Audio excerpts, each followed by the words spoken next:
The wealth gap is another problem under the spotlight in China, and it's been growing ever since China began its reform efforts more than 30 years ago. Key academic figures have recently been censored for arguing that the government has to move faster to close that gap. As our contributor, David Bandurski, tells us, further economic reforms seem to be stalled.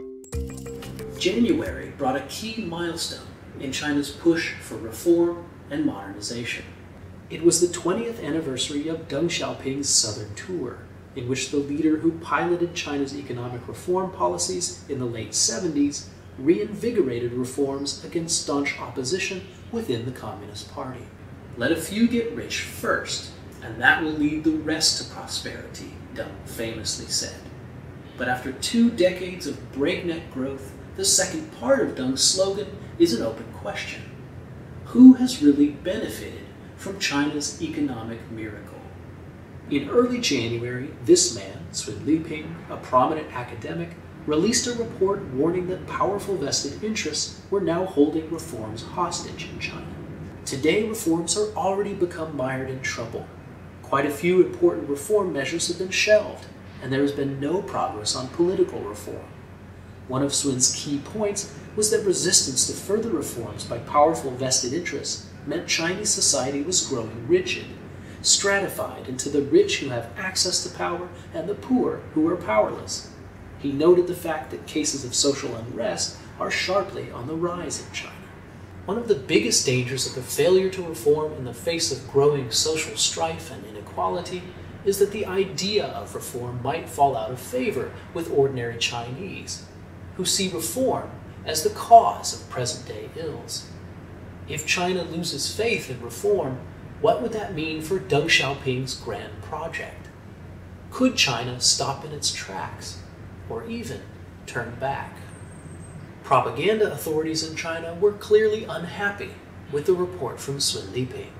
Within hours, a summary of the report from Chinese daily newspaper was removed from the internet.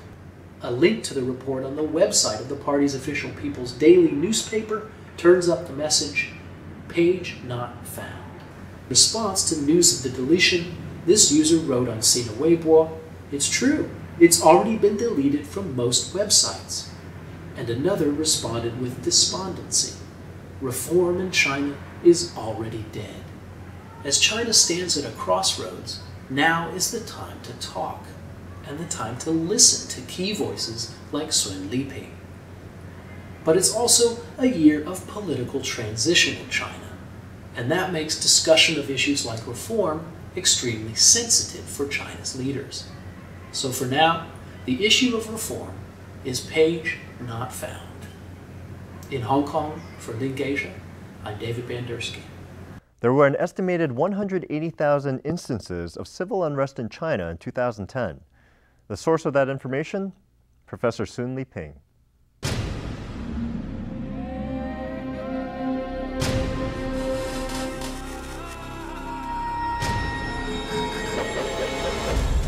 Now on U.S. airwaves, a global channel of uncompromising stories.